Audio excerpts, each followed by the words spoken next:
सूरत अल-बकरा आयत नंबर 144। तर्जमा: हम देख रहे हैं बार बार तुम्हारा आसमान की तरफ मुँह करना तो जरूर हम तुम्हें फेर देंगे इस क़िबला की तरफ जिसमें तुम्हारी खुशी है। अभी अपना मुँह फेर दो मस्जिद हराम की तरफ, और ए मुसलमानों तुम जहाँ कहीं हो अपना मुँह इसी की तरफ करो। और वो जिन्हें किताब मिली है जरूर जानते हैं कि ये उनके रब की तरफ से हक है, और अल्लाह उनके कोतकों से बेखबर नहीं।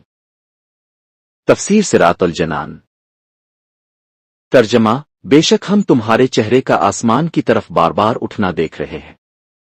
जब हुजूर अक़दस सल्लल्लाहु ताला अलैहि वसल्लम मदीना मुनव्वरा में तशरीफ लाए तो उन्हें बैत अल मक़दस की तरफ मुँह करके नमाज पढ़ने का हुक्म दिया गया, और नबी करीम सल्लल्लाहु ताला अलैहि वसल्लम ने अल्लाह ताला के हुक्म की पैरवी करते हुए इसी तरफ मुँह करके नमाजें अदा करना शुरू कर दीं। अलबत्ता हुजूर पर नूर सल्लल्लाहु ताला अलैहि वसल्लम के क़ल्ब अतहर की ख्वाहिश ये थी कि खाना काबा को मुसलमानों का क़िबला बना दिया जाए। इसकी वजह ये नहीं थी कि बैत अल मक़दस को क़िबला बनाया जाना हुजूर अकरम सल्लल्लाहु ताला अलैहि वसल्लम को नापसंद था, बल्कि इसकी एक वजह ये थी कि खाना काबा हज़रत इब्राहीम अलैहिस्सलाम और उनके अलावा कसीर अंबिया किराम अलैहिमुस्सलाम का क़िबला था।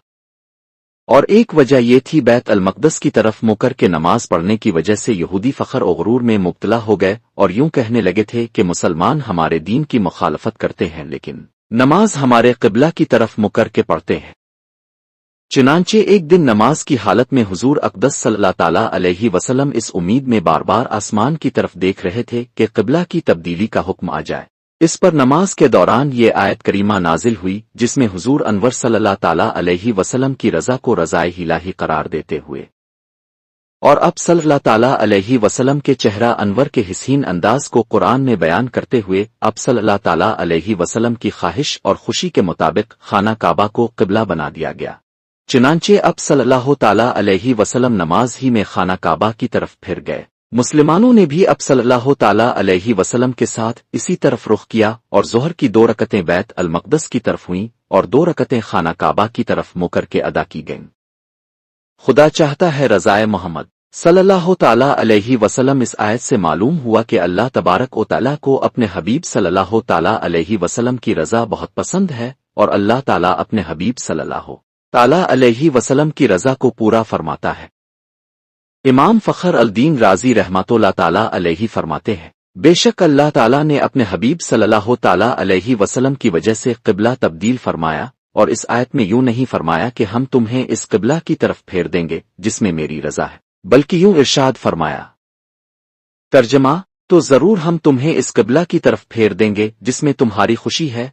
तो गोया के इरशाद फरमाया, ए हबीब सल्लल्लाहु ताला अलैहि वसल्लम, हर कोई मेरी रज़ा का तलबगार है और मैं दोनों जहां में तेरी रज़ा चाहता हूं। आला हज़रत इमाम अहमद रज़ा खान रहमतुल्लाह ताला अलैहि फरमाते हैं, बिलाशुबा हुजूर अक़दस सल्लल्लाहु ताला अलैहि वसल्लम अल्लाह ताला की मर्जी के ताबे हैं, और बिलाशुबा अब सल्लल्लाहु ताला अलैहि वसल्लम कोई बात अल्लाह ताला के हुक्म के खिलाफ नहीं फरमाते, और बिलाशुबा अल्लाह ताला हुजूर अक़दस सल्लल्लाहु ताला अलैहि वसल्लम की रज़ा चाहता है। जब नबी करीम सल्लल्लाहु ताला अलैहि वसल्लम मदीना मुनव्वरा तशरीफ लाए तो अल्लाह ताला का हुक्म ये था कि बैत अल मक़दस की तरफ मुँह करके नमाज पढ़ी जाए। हुजूर पूर नूर सल्लल्लाहु ताला अलैहि वसल्लम ताबे फरमान थे, और ये हुजूर अक़दस सल्लल्लाहु ताला अलैहि वसल्लम की तरफ से अल्लाह ताला की रज़ा जोई थी। मगर अब सल्लल्लाहु ताला अलैहि वसल्लम का क़ल्ब अक़दस ये चाहता था कि काबा की तरफ मुँह करके नमाज पढ़ी जाए। अल्लाह ताला ने अपने हबीब सल्लल्लाहु ताला अलैहि वसल्लम की मर्जी मुबारक के लिए अपना वो हुक्म मनसूख फरमा दिया, और हुजूर सल्लल्लाहु ताला अलैहि वसल्लम जो चाहते थे क़यामत तक के लिए वही क़िबला मुकर्रर फरमा दिया। ये अल्लाह ताला की तरफ से अपने हबीब सल्लल्लाहु ताला अलैहि वसल्लम की रज़ा जोई है। इनमें से जिसका इनकार होगा तो वो कुरान अजीम का इनकार है। अल मोमिनीन हज़रत आयशा सिद्दीक़ा रादी अल्लाह ताला अन्हा रसूल अल्लाह सल्लल्लाहु ताला अलैहि वसल्लम से अर्ज़ करती है, मैं हुजूर सल्लल्लाहु ताला अलैहि वसल्लम के रब अज़्ज़वजल को देखती हूँ कि वो हुजूर सल्लल्लाहु ताला अलैहि वसल्लम की ख्वाहिश पूरी करने में जल्दी फरमाता है। हदीस रोज़ महशर में रब अज़्ज़वजल अव्वलीन व आखिरीन को जमा करके हुजूर अक़दस सल्लल्लाहु ताला अलैहि वसल्लम से फरमाएगा, ये सब मेरी रज़ा चाहते हैं, और ए महबूब मैं तुम्हारी रज़ा चाहता हूँ। खुदा की रज़ा चाहते हैं 2 आलम।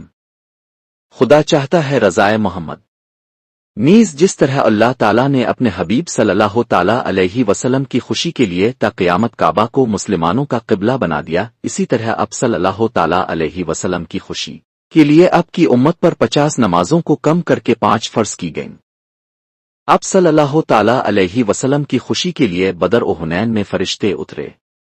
اب صلی اللہ تعالیٰ علیہ وسلم کی خوشی کے لیے معراج کی سیر کرائی گئی۔ اب صلی اللہ تعالیٰ علیہ وسلم کی خوشی کے لیے امتیوں کے گناہ معاف ہوں گے۔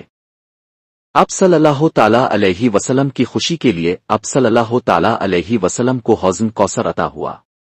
اب صلی اللہ تعالیٰ علیہ وسلم کی خوشی کے لیے امتیوں کی نیکیوں کے پلڑے بھاری ہوں گے، پل صراط سے سلامتی سے گزریں گے اور جنت میں داخل ہوں گے۔ اللہ تعالیٰ فرماتا ہے، ترجمہ، اور بے شک قریب ہے کہ تمہارا رب تمہیں اتنا دے گا کہ تم راضی ہو جاؤ گے۔ اعلیٰ حضرت امام احمد رضا خان رحمت اللہ تعالیٰ علیہ کیا خوب فرماتے ہیں، تو جو چاہے تو ابھی محل میرے دل کے دھلے، کہ خدا دل نہیں کرتا کبھی ملا تیرا۔ اور فرماتے ہیں، رضا پول سے اب وجد کرتے گزریے، کہ ہے ربی سلیم صدائے محمد۔ ترجمہ، اور اے مسلمانوں، تم جہاں کہیں ہو اپنا منہ اسی کی طرف کر لو، یعنی اے مسلمانوں، تم زمین کے جس حصے میں بھی ہو اور وہاں نماز پڑھنے لگو تو اپنا منہ خانہ کعبہ کی طرف کر لو۔ استقبالی قبلہ سے متعلق چند ضروری مسائل۔ اس آیت میں مسلمانوں کو قبلہ کی طرف منہ کرنے کا حکم دیا گیا، اس لیے یہاں نماز میں استقبالی قبلہ سے متعلق چند مسائل ذکر کیے جاتے ہیں۔ نمبر 1، نماز میں کعبہ شریف کی طرف منہ کرنا شرط ہے۔ نمبر 2، جو شخص این کعبہ کی سمت خاص معلوم کر سکتا ہے اگرچہ کعبہ آڑ میں ہو، جیسے مکہ معظمہ کے مکانوں میں، جبکہ مثلاً چھت پر چڑھ کر کعبہ کو دیکھ سکتے ہیں، تو این کعبہ کی طرف منہ کرنا فرض ہے۔ جہت کی طرف منہ کرنا کافی نہیں، اور جو شخص این کعبہ کی سمت خاص معلوم نہیں کر سکتا اگرچہ وہ خاص مکہ معظمہ میں ہو، اس کے لیے کعبہ کی جہت کی طرف منہ کرنا کافی ہے۔ نمبر 3، کعبہ کی جہت کی طرف منہ ہونے کا معنی یہ ہے کہ منہ کی سطح کا کوئی جز کعبہ کی سمت میں واقع ہو۔ نمبر 4، اگر کسی شخص کو کسی جگہ قبلہ کی شناخت نہ ہو، نہ کوئی ایسا مسلمان ہو جو بتا دے، نہ وہاں مسجدیں محرابیں ہیں، نہ چاند سورج ستارے نکلے ہوں یا نکلے تو ہوں، مگر اس کو اتنا علم نہیں کہ ان سے قبلہ کی سمت معلوم کر سکے، تو ایسے کے لیے حکم ہے کہ وہ سوچے اور جدھر قبلہ ہونا دل پر جمے ادھر ہی منہ کرے، اس کے حق میں وہی قبلہ ہے۔ مزید تفصیل کے لیے بارے شریعت کے تیسرے حصے کا مطالعہ کریں۔ ترجمہ، وہ ضرور جانتے ہیں کہ یہ تبدیلی ان کے رب کی طرف سے حق ہے، یعنی قبلہ کی اس تبدیلی کے بارے میں اہلی کتاب جانتے ہیں کہ یہ اللہ تعالیٰ کی طرف سے حق ہے، کیونکہ ان کی کتابوں میں حضور اقدس صلی اللہ تعالیٰ علیہ وسلم کے اوصاف کے سلسلہ میں یہ بھی مذکور تھا کہ اب صلی اللہ تعالیٰ علیہ وسلم بیت المقدس سے کعبہ کی طرف پھریں گے، اور ان کے انبیاء علیہم الصلاۃ وسلام نے بشارتوں کے ساتھ حضور پر نور صلی اللہ تعالیٰ علیہ وسلم کی نشانی بتائی تھی کہ اب صلی اللہ تعالیٰ علیہ وسلم بیت المقدس اور کعبہ دونوں قبلوں کی طرف منہ کر کے نماز پڑھیں گے۔